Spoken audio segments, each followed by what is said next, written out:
Hi guys, చరిత్ర create చేయడానికే ఒక్క అడుగు దూరంలో కల్కి మూవీ 100% హిస్టరీ క్రియేట్ చేయడం పక్కా.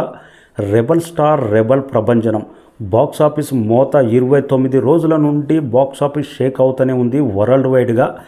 నైజాంలో 29 రోజులగాను 97 కోట్ల షేర్ రాబట్టింది. జస్ట్ 3 కోట్ల షేర్ వస్తే నైజాంలో హిస్టరీ క్రియేట్ చేయడం పక్కా. RRR మూవీ తర్వాత తెలుగు సినిమా ఇండస్ట్రీ నుంచి నైజాంలో 100 కోట్లు షేర్ రాబట్టిన రెండో మూవీగా కల్కి చరిత్ర క్రియేట్ చేయబోతుంది. ఎవరైనా ఎక్స్పెక్ట్ చేశారా?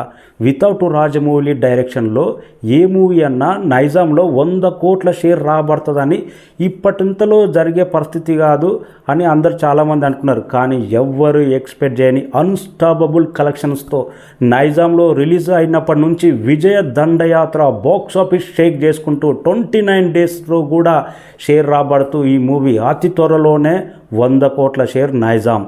రేపు సాటర్డే, ఎల్లుండి సండే, మండే రోజు కూడా బోనాల ఫెస్టివల్ ఉంది నైజాంలో. 100% రెండు తెలుగు రాష్ట్రాల్లో ఎవరైనా మూవీ చూడాలనుకుంటే ఇప్పట్లో కల్కి మూవీకి పోటీ ఇచ్చే మూవీ ఏది లేదు. ఫస్ట్ ఛాయిస్ కల్కి మూవీ. రెండు తెలుగు రాష్ట్రాల్లో కాదు, వరల్డ్ వైడ్గా ఎవరైనా ఫస్ట్ ఛాయిస్ కల్కి మూవీ. ఇప్పట్లో కల్కి కలెక్షన్స్ ఆగనే ఆగవు. 15 డేస్ వరకు అదే స్ట్రాంగ్గా ఉండబోతుంది 100%. ఇక నిన్న 29th డే వరల్డ్ వైడ్గా 1,32,00,000 షేర్ రాబట్టింది.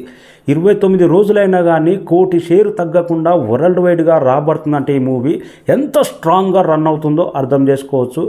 ప్రభాస్ కల్కి మూవీ అన్స్టాపబుల్ ఎక్స్పెక్ట్ చేయని కలెక్షన్స్ నమోదైనాయి. నైజాంలో పార్ట్ 1 కల్కి 100 కోట్ల షేర్ రాబడితే పార్ట్ 2 ఇంకా బిజినెస్ ఏ రేంజ్లో ఉంటుంది? 100 కోట్ల పైన నైజాం నుంచే బిజినెస్ ఉండబోతుంది. పార్ట్ 2కి ఇప్పటి నుంచే బజ్ క్రియేట్ అవ్వడం.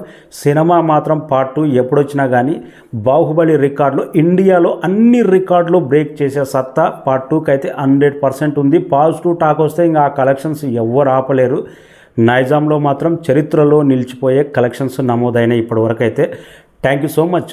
రేపు సాటర్డే, సండే, మండే 3 రోజుల వరకు all day biggest collections Nizam నుంచి నమోదై 100 కోట్ల షేర్ కొడుతుందా లేదా 5th వీక్లో అనేది కామెంట్ రాయండి. Thank you so